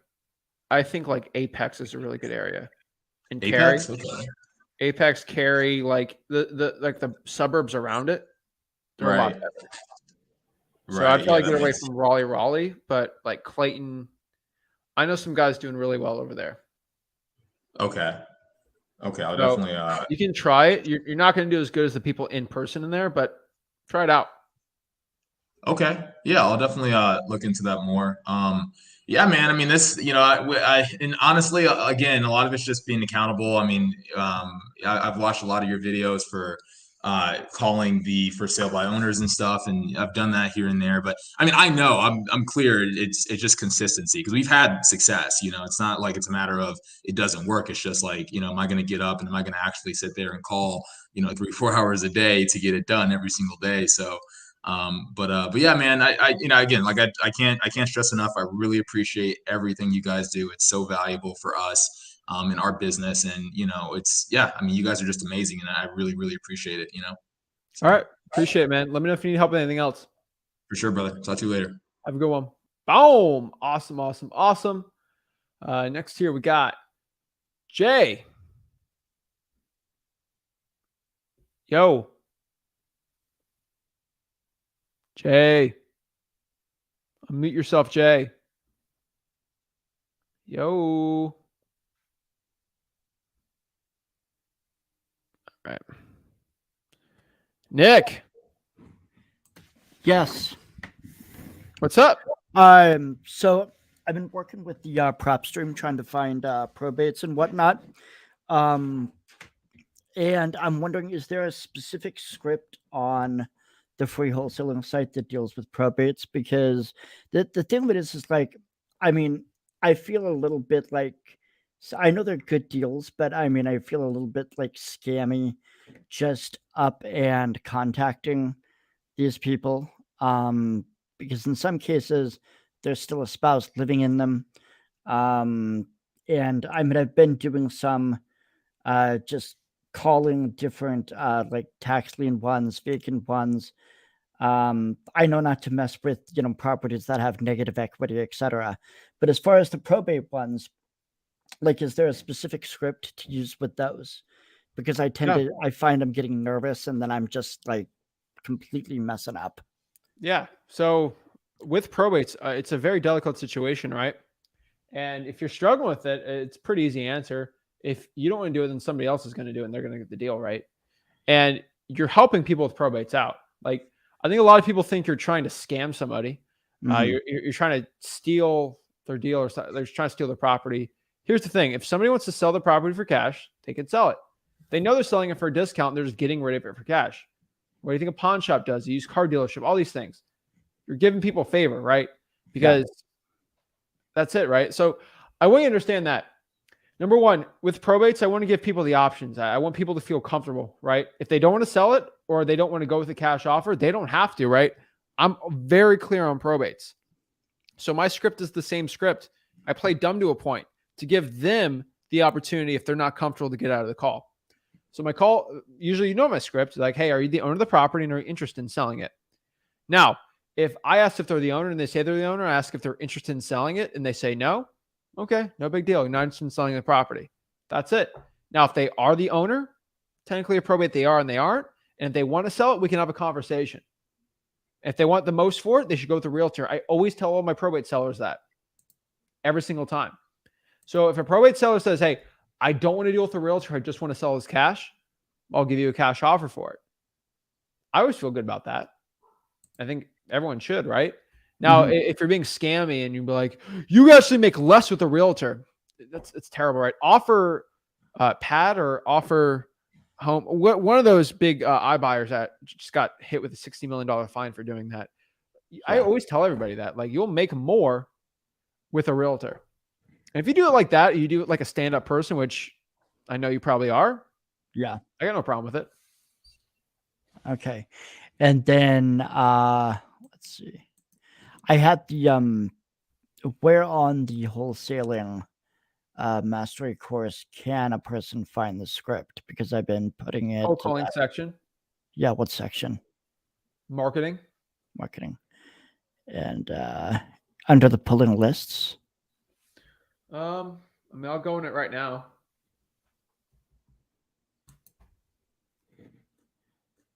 Again, there should be one just on cold calling. Should be in cold calling. Again, Uh, marketing, cold calling. So 1, 2, 3, 4, 5, 6 ones down. Marketing. It's cold calling. Okay.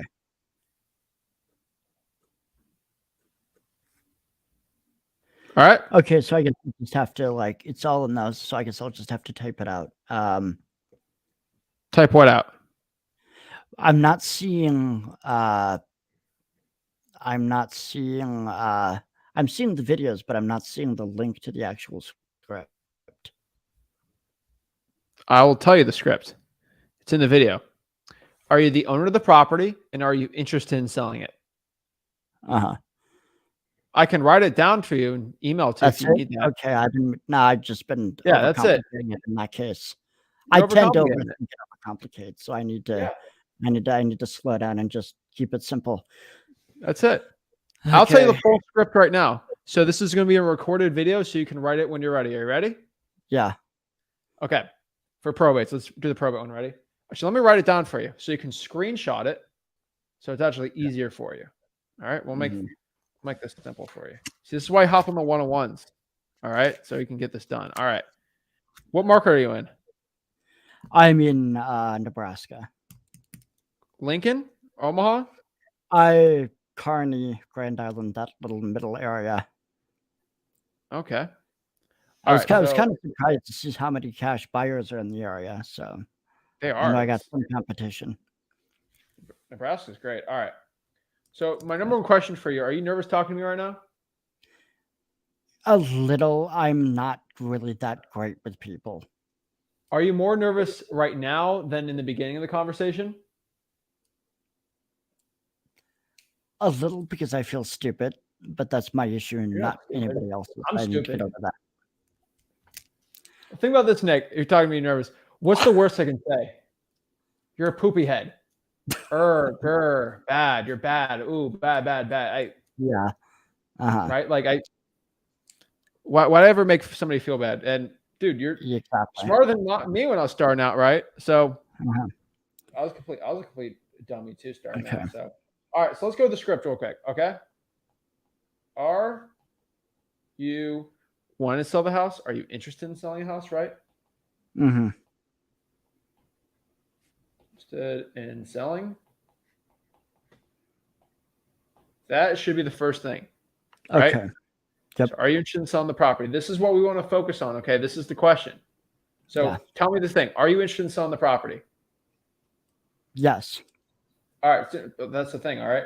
So that's the number one thing we got to focus on. All right. Mm-hmm. So now we know that's the second part. Okay. But this is the most important question we have to ask. Are you interested in selling? Number one,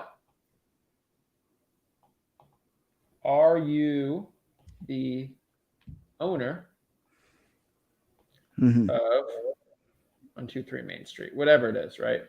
Yeah. Main Avenue. Are you the owner? And are you interested in selling it? That's it.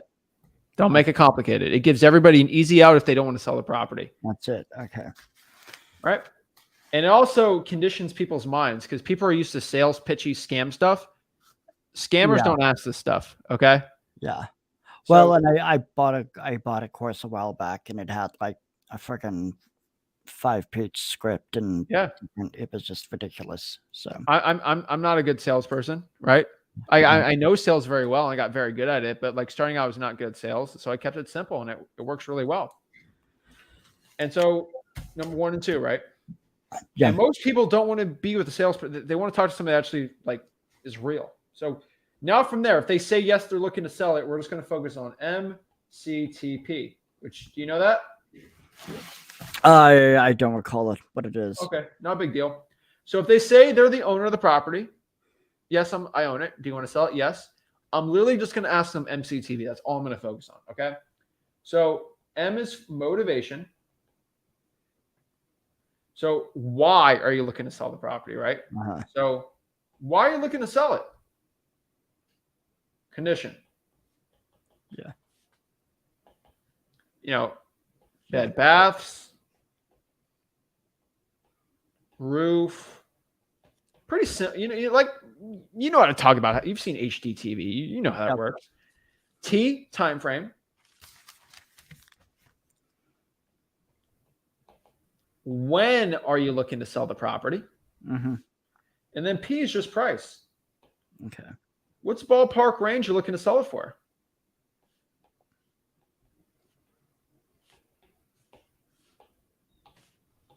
Boom. Right? Oh, blah, blah, blah, blah, blah, blah, blah. So that's going to be 3. And then the fourth one, really, it's just pretty simple. But just say you're going to call them back. Hey, let me look at this over with my partner, and I give you a call back and see if we can go out and see the property. See if it would be a good fit for us. Then boom, you get out of the conversation. That's pretty much it. So Okay. here's the script. You can screenshot if you want, but No, I got it. I got it. yeah, you got it. So are you the owner of the property? I tend to overcomplicate things. Also, one last question. As far as in the area that I'm noticing a lot of quite a few vacant properties, but they have negative equity. Should I just avoid those? Those are I would assume there's nothing you can do with those.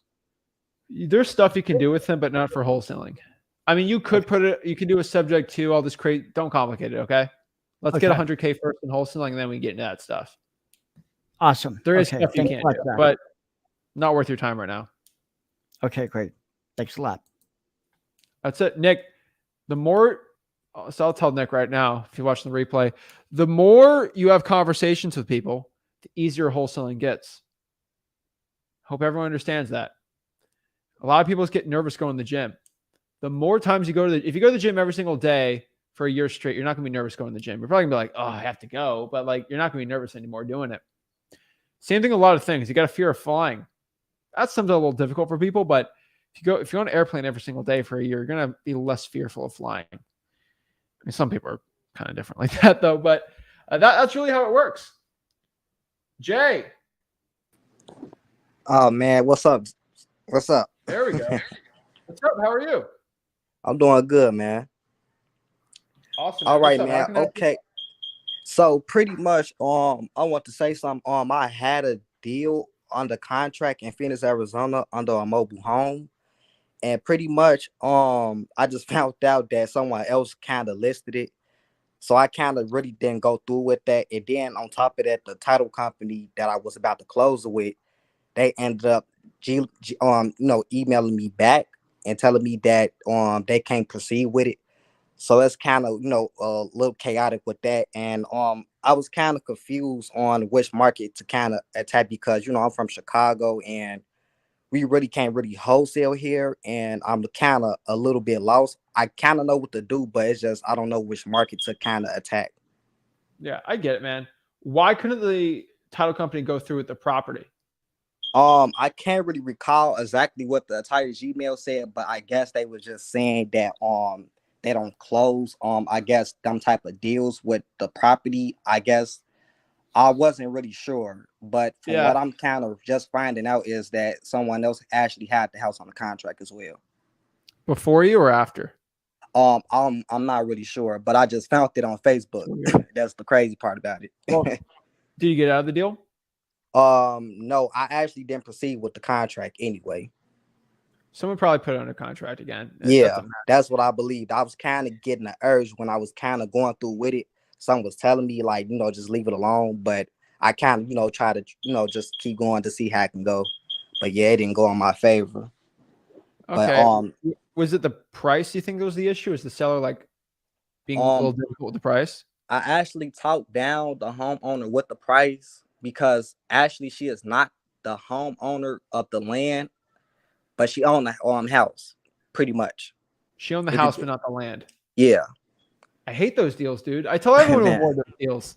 Yeah, and I kind of found out last minute, as well that I just found out last minute as well that, it is kind of hard to close them type of deals when they don't own the land. So yeah, I just kind of found out. This makes sense now. Yeah, pretty much. I think you know this. I have some mobile home stuff at freelisting.com. I break down, but if you don't own the land, it's not a good deal. And title can't really deal with it. mobile homes are technically vehicles sometimes to a point. So I don't wholesale vehicles. Okay. I do property. So that's where the money's at. So no big deal, dude. We all make mistakes. Trust me, I've made worse mistakes than you starting out, and it's a learning, Yeah. right? At least you went through the process, right? So let's go through this. So you're in Chicago right now. Mhm. You're looking for a market. So finding a market right now for virtual wholesaling, I have 2 rules. You know what the rules are? It's a lot of rules. You kind of 2 rules. Yeah. I have 2 rules for finding a virtual market. That's it. Okay. What's the 2 rules? The median home price has to be below 300,000 for the city or county. Yeah, I So- kind of been doing that on Zillow because I Yeah, you know how to seen do a lot that. of yeah. So Harris County median home price, whatever, and then look up what the population for the city is. Mhm. I prefer over 50,000 or 100,000 for the county. Okay. That's it. Go through a list of every single city or county in the United States. You can look them up and then go from there and choose it. Right? Should be good to go. Okay. All right. Yeah. And I've been looking at Detroit, Michigan. I kind of talked to Daryl. I seen that you all just recently posted his video. I know you familiar with that guy. He kind of Love been walking me through steps and things like that. But it was just me trying to see which market to attack because I'm going to be honest. I have $0 right now. I'm not working. I You haven't don't been need working to- for you about don't a need month money for now. this. So yeah, I was just like I've been trying to see which market to attack first. So yeah, I've been doing Detroit, Michigan. I'm trying to see how it is in North Carolina, but yeah, I've just been trying to work at it. Dude, follow those rules and you'll do well. I promise you. All right, man. I Put in the kind of work. think that's pretty much everything from what I know. I just want to talk to somebody, who actually closed over 1,000 deals because I didn't know about this free information till about beginning of last month. So I kind of been following everything you've been, telling us. Awesome, man. I appreciate it. Dude, you need to come back on here and tell me what market you choose, and I'll tell you what list to pull from there. Okay, man, I got you. Most deaf. Tomorrow. All right, tomorrow. Okay. Choose a market. You got tonight. Not that Okay. complicated. All right. All right. Good to Thank work, you, bro. man. All right. Have a good one. Have a All good right. one. Boom. I'm gonna Venmo Jay so he's got batteries for that place. The stinking smoke detectors are so annoying. Pat, Hey, what's up, Zach? what's up, man? How are you? I'm good. I just had a question about probate. Okay. I was actually, what's it called? So I have a source that I get this probate data scraped daily, and so I pretty much get it immediately after they file for a petition. But I've cold called the PRs, well the ones that petitioned for it so far, and then they've all been telling me just call them back after the first hearing because that's when they get assigned. So Okay. I was just curious how you guys are able to get them to sign a contract with you guys before What market? What market? Yeah, what market? SoCal. Okay. Well, California's a little weird with the probates, but I got to get specifics from a title company in California of how they're going to work for you specifically. But for most states, you can get them under contract before the probate process is filed. Well, it's like because the probate process in California takes a year, and essentially pretty much after they file for a petition, it's like 5 to 6 weeks Yeah. until they get the hearing, and then that's when they get assigned to be the actual PR, and then from there it's like another few weeks, and then that's when they issue out the letters and orders to like make them official. Yeah. So like I was trying to think, am I wasting my time marketing to them now before they're even assigned yet? We're in SoCal. I'm doing San Diego because that's where I'm at locally, and I'm doing San Bernardino County, like Victorville area, and Fresno. How far is Fresno from you? Ugh, pretty far. Drive. It's like three hours maybe. What about San Bernardino? That's an hour and a half. So here's the thing. San Bernardino, maybe. Fresno's a little too far for you, though, man. Yeah. That's the biggest issue. If you're going to do virtual, why don't you just do it across the country? It's a lot easier. So San Diego is going to be tough. I mean, go after them if you want, but the process is against your favor, right? Versus another other market. So it's up to you which one you want to do. The process is a lot more complicated in California. I'll tell you that, though. Yeah, I mean, it sounds simple from what because I'm a realtor too, and I got training from like a probate attorney, pretty much how it works here. Yeah. So I mean, On Ask him paper, what it's the just like the process is, timeline is but- just where we got to stick by. Yeah, ask him what process you get properties under contract for, what he recommends. Well, they said legally they can't sign for it until after the 2 months after Okay, the we'll do it petition. after 2 months. Okay. Yeah, because I just hear you guys talking about you guys get it locked up before. Well, yeah, that's for most states. Okay. All right. That's what you want to clear up. Thanks, man. All right, keep it up, Pat. Later. Boom. All right. To answer some more questions. All righty. So Labuna says, Zach, how do you close virtually? My biggest recommendation for closing virtually is just over the phone. Use a DocuSign, Dotloop, any type of service out there like that. That'll probably help you out the most. Waldera says, hey, Zach, I've been sick for over 2 weeks and I'm not able to call. I'm recovering, but my voice is gone. I have an appointment with the seller, but I keep having to push it back. What should I do? I mean, it depends what your voice is. So if it's raspy, maybe still go on the appointment or not. You just got to be honest with them. Are you texting them? I don't know how that's working, but yeah. Zoo Vibe says, would you show us how to identify good or bad probates? The easiest way to find a good probate from a bad probate is just the motivation from the seller. If the seller wants the most of the property, I would say that's a bad probate. Now, if they just want to get rid of it for cash, that's, in my opinion, going to be a good probate. That's where I found a good probate from a bad probate.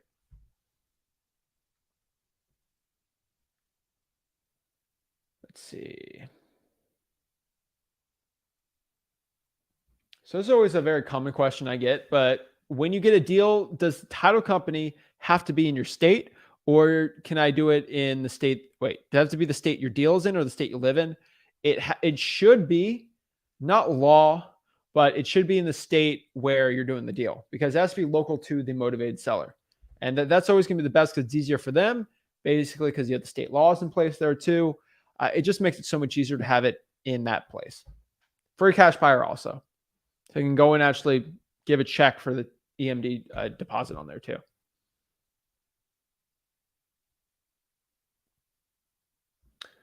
Milnen says, can you wholesale and assign a seller finance sale? Yep, all the time. Assignment of contract, because you're writing a contract to take something up subject to. Just got a text, or you can do a lease option. So lease with option to buy, you can assign that too. Just got a text back from a seller that said, no assignment of contract. Should I still pursue it? Double close, but it's got to be a really, really good deal. Like, this shouldn't be a deal that's just marginal or you're not going to make like an insane amount on. It's got to be a really, really good deal. And that's honestly what I could tell you from there.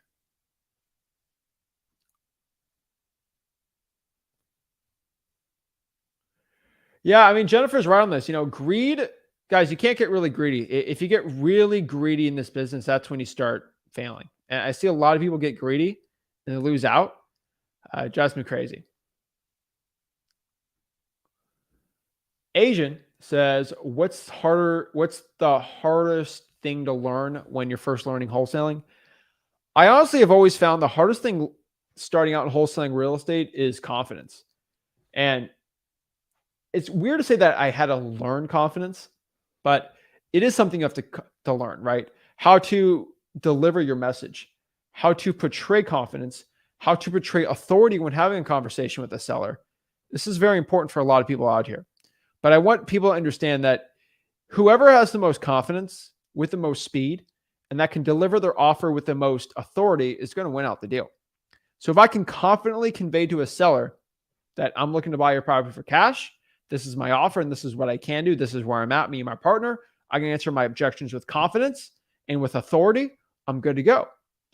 And learning that confidence is hands down probably the hardest thing, because learning what list to pull, it's not the end of the world. It's not the most complicated thing, right?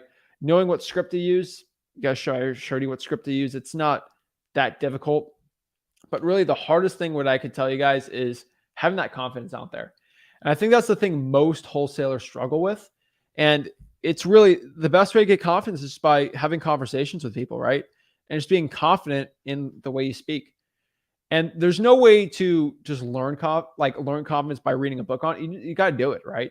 And with experience, things get a lot more easier. And that's really what I try to teach so many people So if a lot of people are struggling with confidence right now, just try to cold call the Zillow for sale by owner list.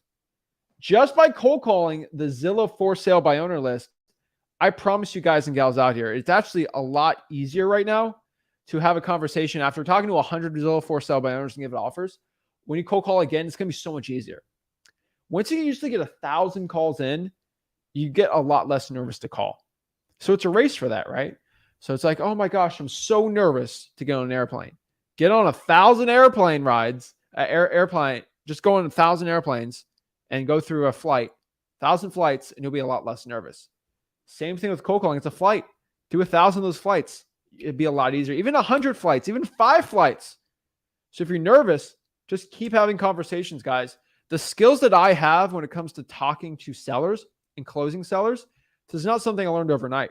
It's not something I learned in a year or even 2 years, 6 years of this and counting of sharpening my skill set for this.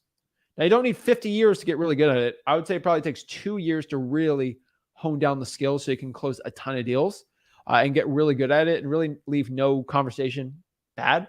But it's all ultimately up to you, right? It's the training out here. It's a skill. It's a muscle. And you have to keep training that muscle. If you start working out the muscle, it's going to get weaker, right? And cold calling is the same way. I might have the big muscles from cold calling every single day, but still I do my live cold calls, once, twice, 3 times a month. I'll still do it just to keep it up, right? And that's what I think so many people, they get so stressed out over. They feel like that they can't become successful because they're so nervous. And nervousness is just the lack of experience sometimes to a point. So got to put the work in, guys. Walt says, how do you get ARV virtually? Same way you get ARV in person. Just go look at the comparable values on it. So Marina says, I always freeze when I decide to start my calls. I can tell most likely you probably haven't put 1,000 calls in. So get through it, right? That's the best way I can explain it. And it's very easy for me to say, just do it, right? Like, I mean, that's probably the most common way to say it, but it is absolutely true. The more conversations you have with sellers, the more confident you're going to be. Let's see here.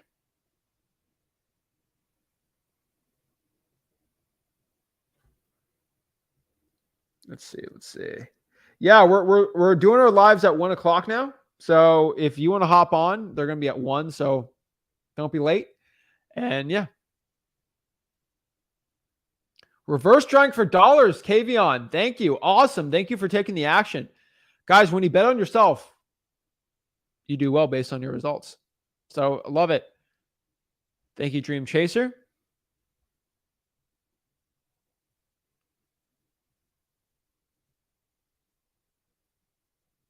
Let's see here.